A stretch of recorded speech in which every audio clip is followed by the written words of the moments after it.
Good afternoon, hi. I'm Marco from With Fire and Gourmet Hog Roast, and with me we've got Fernando from Oakburn 13, and he's going to show you how to cook the perfect ribeye steak.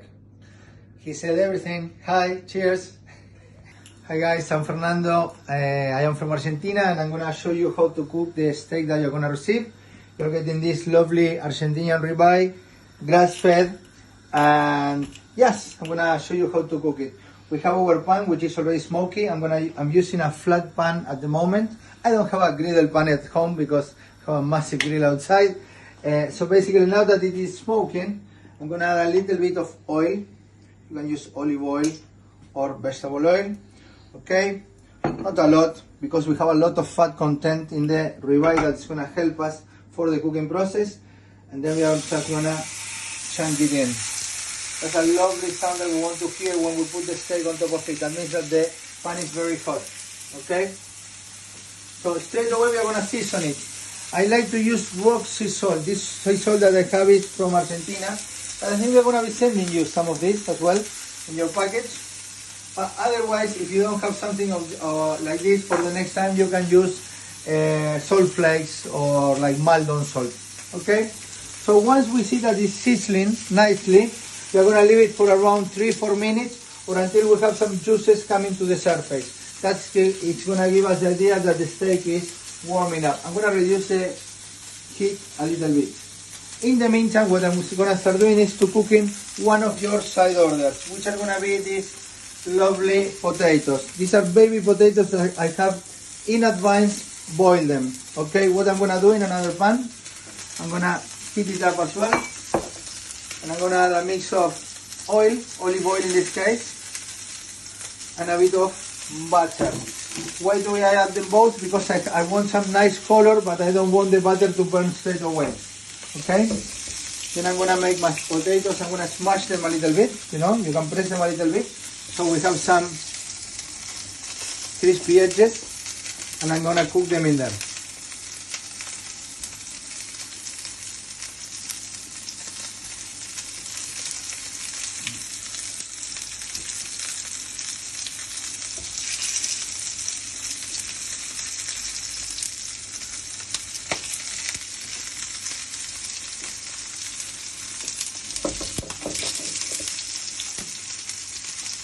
Alright.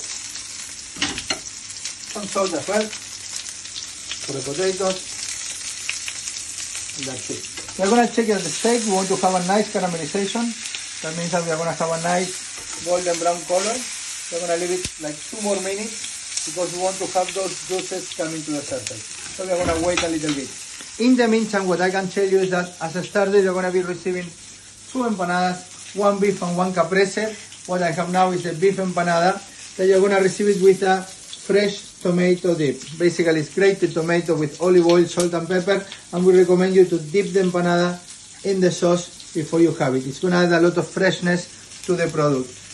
A recipe for the empanadas, we have some beef, onion, garlic, some peppers, lots of spices. We have paprika, we have lots of cumin, ají molido, which is an Argentinian chili flake. And then we finish it with spring onion and green olives. Lovely empanadas. To warm them up, you're going to receive them already cooked. To warm them up, I recommend you to warm up the oven first. And when it is on 180 degrees, you put them in the oven for around 4 or 5 minutes until they are hot enough. Okay? If we look at the steaks on the side, you're going to see that it starts shining. That means that the juices are start to come into the surface. So, we're going to start flipping the steak. Look at this color. This is what we are looking after.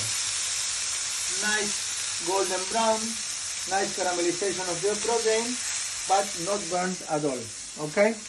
I'm going to start flipping the potatoes as well, which they should be crispy at this moment. If you want, you could do everything in the same pan. Actually, I would have done everything in the same pan, but I didn't want to make it too messy for you.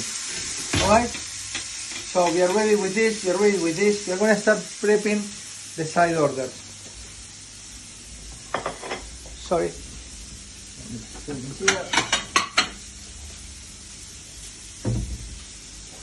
So basically we said you're receiving the empanada with the tomato dip. It's gonna be the dessert. Okay guys, If we look at the steak, please, if the camera comes with me, you will see these red juices coming to the surface. Usually people would think, not usually, normally people would think that that is blood coming out of the steak. The blood is not there anymore after we slaughter the animals. What comes out of the steaks are the natural juices from the meat. Okay? When we have the first juices coming to the meat and we leave the steak to rest a little bit, that steak is going to be roughly medium rare inside. If they have more juices coming to the surface and they start getting darker, that steak is going to be medium. If the juices get darker or brownier fully and we have lots of juices coming to the surface, that steak is going to be more medium well. So according to how you like your steak and the texture of your beef and the juices coming out of your surface, you can pick the cooking temperature for your steak when you grill it. Okay? So I'm very happy like this. I want something nicely red because I want my steak to be medium rare, maximum medium. Okay? So I'm going to put this steak to rest right now.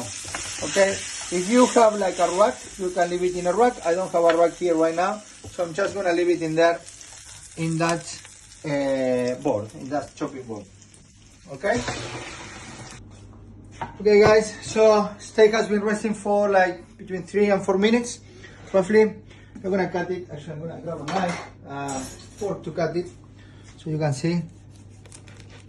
How's it looking? Look at that. Lovely, sexy, medium rare steak. Look at that. Hallelujah. I love it.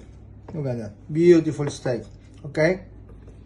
I don't recommend you to cut the steak too much before you eat it unless you're cutting the slice that you're going to eat. Otherwise, it's going to start getting cold. But I'm going to show you all the size we have in here.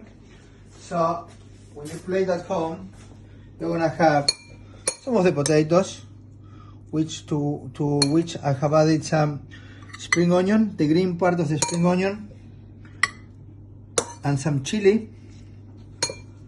Okay, so we have the potatoes in there. We're going to have some tomato salad. I'm going to put here on the side with some red onion and some dressing that you're going to get, which is balsamic vinegar. So we add the tomato salad with the the dressing that is balsamic vinegar, olive oil, and mustard, English mustard. Okay, so now we're gonna add the steak around here. And like this, and like this. And I'm gonna finish it with some roasted peppers. Okay, a bit on the side here. Actually, I'm not finishing with this. This is the last side we are getting. Pepper maybe on this side in here, next to the potatoes. And now, yes, you're gonna finish it with some chimichurri, classic chimichurri that you're getting from us as well. Many recipes of chimichurri. My recipe, the one I like, is gonna be garlic, parsley, ají molido, which is an Argentinian chili flake, not so killer as the English one, a bit more mild, smoky flavor, and then a bit of paprika, a bit of oregano, some vinegar, a little bit of vinegar to give acidic, some acidic flavor to cut through the richness of the ribeye, and obviously some oil, salt, and pepper. Okay, so just gonna do like this. And I think we have a beautiful dish. Hope you like it. So guys, I hope you enjoy the steak. As a dessert, you're gonna get a classic of Argentina. You're gonna have a dessert with dulce de leche, which is basically like milk caramel. And this is gonna be a dulce de leche mousse topped with chocolate shavings. Okay? So hope you enjoyed all your meal. Obviously, you're gonna get a glass of wine as well, same as us. Not a glass, a bottle, a full bottle for you guys. Viñalba recommended from Tim Atkin. Okay, enjoy guys. Cheers, Marco. Cheers.